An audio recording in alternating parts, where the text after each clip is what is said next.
첫 번째 이야기, 내무반에서 아들이 아버지를 담근 이유. 본 이야기는 구독자 중 한 분인 아이보리 바다님께서 보내주신 소중한 사연을 실화 95%, 구라 5%를 적절히 섞어 제작한 영상입니다. 사연 보내주신 아이보리 바다님 진심으로 감사드립니다. 소중한 구독자분의 사연이니만큼 무례한 댓글은 지양해 주시길 부탁드립니다. 내 이름은 장태성. 1990년대 초군번으로 수도권에 위치한 모 통신대대에서 운전병으로 복무했다. 당시 군복무 기간이 30개월에서 26개월로 변동되던 시기라 나는 대략 28개월 정도 복무했던 것 같다. 여기서 나는 내 아버지 군번인 이번 편의 주인공 김영민을 만나게 된다. 처음 만난 김영민은 성격이 차분하고 점잖은 사람처럼 보였지만 인격 모독, 욕을 입에 달고 다니는 사람이었다. 당시에는 폭행이 일반적인 시절이라 아싸리 몇 대 맞고 욕 좀 먹으면 그나마 빨리 끝나는데 김영민은 오랫동안 입으로 조곤조곤 구석으로 완전히 몰아붙여 멘탈을 박살내는 게 특기였다. 그렇기에 대부분의 후임은 김영민이 짜증난다며 싫어했다. 문제의 발단이 된 것은 나보다 5달 고참 이윤호 상병이 겪은 일 때문이었다. 이윤호 상병은 왜소한 체격의 순한 성격. 어느 날 이윤호 상병이 일석점호 후 긴 한숨을 내쉬는 게 보여 잠깐 밖에서 이야기 좀 하자고 했다. 혹시 무슨 일 있으십니까? 안색이 안 좋아 보입니다. 그러자 이윤호 상병의 입에서 나온 이야기는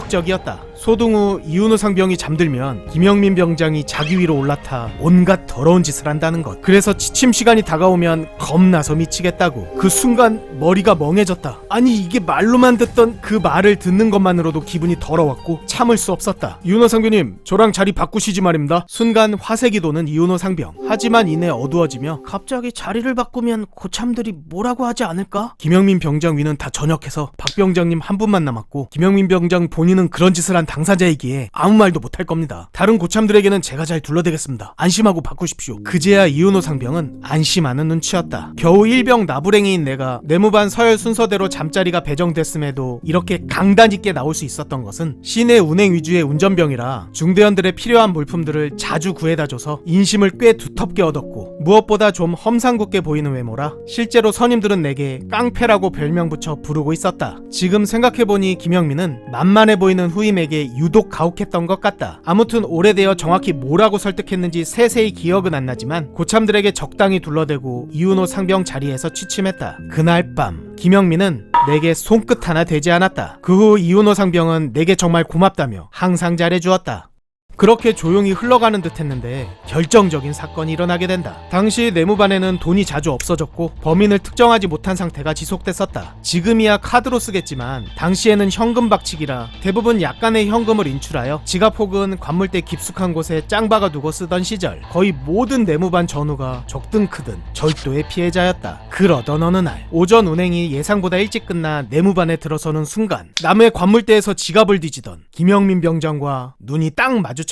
김영민 병장은 아무 일도 없었다는 것처럼 지갑을 다시 넣어두고 나를 지나쳐 내무반을 빠져나갔다. 와, 이윤호 상병에게 한 더러운 짓도 그렇지만 부대원의 지갑을 턴 범인이 김영민이라니. 절도를 그냥 묵과할 수 없었던 나는 간부는 일단 패스하고 내무반 인원들에게 주의하라고 알렸다. 그날 저녁 점호를 마치고 취침 준비를 하던 중 내 바로 아래 후임의 지갑에서 돈이 없어진 것이 새롭게 확인되었다. 다들 웅성거리며 순식간에 분위기가 삭막해졌는데 갑자기 김영민이 나서며 돈 잃어버리는 것도 잘못이야. 지갑 간수를 똑바로 하던가. 진짜 없어진 거 맞아? 라고 갈구기 시작했다. 그 순간 뭔가 이성의 끈이 끊어졌고 몸이 먼저 반응. 이윽고 나는 침상을 뛰어넘어 김영민 병장을 덮쳐 되는 대로 주먹을 휘둘렀다. 다들 당황했는지 모두가 순간 얼음. 누군가 내 쪽으로 뛰어왔다. 이윤호 상병. 이윤호 상병은 내 옆에서 나와 함께 김영민을 밟기 시작했다. 둘이서 함께 한참을 두드린 후에야 얼음 땡한 고참과 후임이 우리를 말렸고 사건은 일단락된다.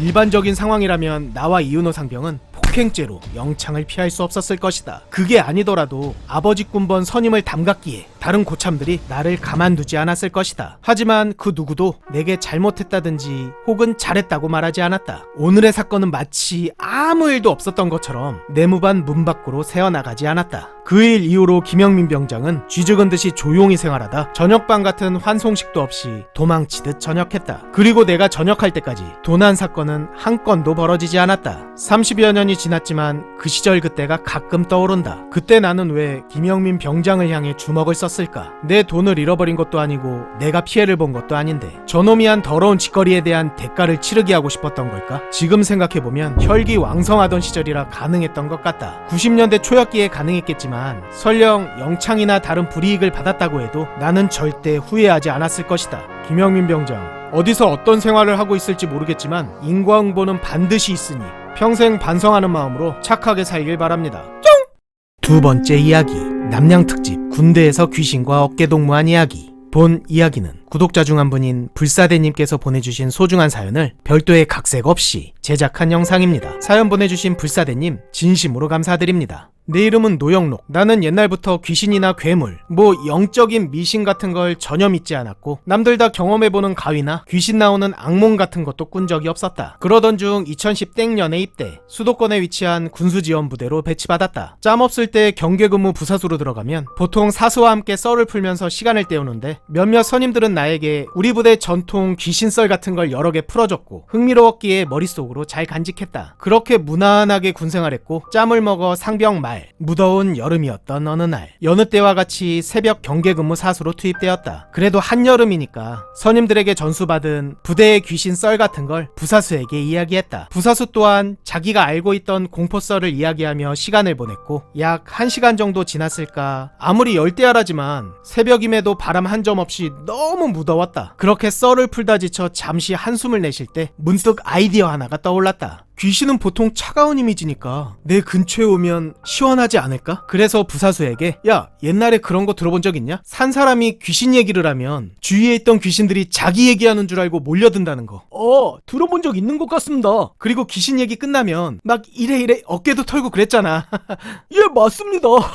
그럼 우리가 지금 귀신 얘기 엄청 했는데 주위에 막 귀신 몰려들었으면 좀 시원해져야 하는 거 아니냐? 귀신들 차가우니까. 그러게 말입니다. 더워 죽겠습니다. 그런데 딱 여기서 대화가 끝나자마자 거짓말처럼 3초 만에 주위가 좀 싸해지며 냉장고 열었을 때 느껴질 법한 차가운 공기가 근무지 창문으로 스멀스멀 들어와 우리 주위를 맴돌더니 나와 부사수 사이에 딱 껴서 멈춰있는 것처럼 느껴졌다. 살면서 한 번도 느껴보지 못한 이상한 살기인지 뭔지 아무튼 신기한 기운 때문에 입이 떨어지지 않을 만큼 소름이 돋고 뇌가 고장난 것처럼 멍해졌다. 나와 같았는지 부사수도 아무 말도 못하고 창백해진 얼굴로 나를 쳐다봤다. 아니, 이게 대체 무슨 상황이야? 귀신? 정말로 귀신이 존재한다는 거야? 내 머릿속에 있던 귀신에 대한 불신 그 자체가 뿌리채 흔들리고 있었다. 이게 절대 바람일 수가 없는 게 그 차가운 공기는 한 번에 휑하고 들어오지 않고 창문을 타고 은근슬쩍 넘어와 나와 부사수 사이에 껴있는 상태라 한쪽 팔과 한쪽 어깨만 오싹한 기운 때문에 닭살이 돋아 있었다. 겨우 입 밖으로 처음 꺼낸 말이 야, 혹시 이거 느껴지냐? 예, 이거 온 것 같습니다. 혼란스러운 와중에 문득 드는 또 하나의 생각. 근데 좀 시원하지 않냐? 네, 맞습니다. 좀 시원하긴 합니다. 방금 전 그 찜통 같던 곳이 에어컨 튼 것처럼 시원해졌고 이 말도 안 되는 일을 가능케 만들어준 귀신님에게 고마운 마음이 들기 시작하면서 점점 제정신을 찾고 귀신님을 찬양하기 시작했다. 정말 오셨군요. 감사합니다, 귀신님. 이렇게 더운 날 정말 시원해질 줄 몰랐네요. 더운데 고생이 많으십니다. 어쩌고 저쩌고 계속 횡설수설하며 귀신님의 강림을 칭송했고 약 5분인가 10분인가 더 이상 할 말이 없어지자 정적만이 흘렀다. 부사수는 창백해진 얼굴로 식은 땀만 줄줄 흘리는 중. 나 역시 이대로 계속되다가는 정신이 붕괴해버릴 것 같아 이쯤 하면 된 것 같습니다. 귀신님 고생 많으셨습니다. 이만 돌아가셔도 될 것 같습니다. 감사합니다 라고 딱 말하자마자 진짜 3초 만에 그 차가운 공기는 우리 가운데에서 사방으로 퍼지듯 스르륵 빠져나갔다. 그러자 마치 에어컨 빵빵하게 튼 은행에서 밖으로 나갈 때처럼 곧바로 습하고 무더운 공기가 우리를 덮쳤다. 하지만 더운 건 우리에게 더 이상 아무 문제가 아니게 되었다. 그 귀신님이 떠나시고 나와 부사수는 남은 근무 시간 동안 아무 말도 하지 못했다. 생활관으로 복귀할 때도 그저 서로 고생했다, 고생하셨습니다, 편안한 밤 되십시오 하곤 아무 일도 없었다는 듯 각자 생활관으로 돌아가 잠을 청했다. 그 후 이 썰은 다른 부대원에게 이야기해봤자 아무도 안 믿을 것 같아 나와 부사수 둘이서 그냥 묻어버리기로 했다. 이후로 전역할 때까지 다시는 에어컨 귀신님을 이용하지 않았고 나는 인식을 바꾸게 된다. 세상에 귀신이 존재할 수도 있겠구나. 충성! 하사 최송이 구독자 여러분께 드릴 말씀 있습니다. 여러분들의 소중한 군생활 이야기를 들려주십시오. 내가 겪은 재밌는, 무서운, 빵당한, 억울한, 역같은, 또라이 병사 등등 어떤 이야기라도 대환영입니다. 그러면 구라 적당히 잘 버무려 각색해서 열심히 제작할 겁니다. 설명란과 댓글에 이메일 주소가 있사오니 용기 내어 편안하게 적어서 보내주세요. 구독자 여러분들의 소중한 사연을 기다리고 있겠습니다. 감사합니다. 충성! 드디어 18년 만에 신년지가 완결됐습니다. 정지혁 병장의 고등학교 시절, 그리고 정지혁 이병은 과연 어떤 모습이었을지, 최원일과 정지혁은 왜 원수가 되었는지, 짱고는 왜 김창우를 좋아하게 됐는지, 왜 정지혁은 김창우를 그토록 갈구는지, 김창우는 어떤 고문간 짓을 했는지, 말년들은 과연 제대할 수 있을 것인지, 그리고 666 부대는 어떻게 탄생했는지, 여러분들이 궁금해하셨던 모든 떡밥들을 풀었습니다. 카카오 페이지에서 5인용 또는 666을 검색하세요. 감사합니다.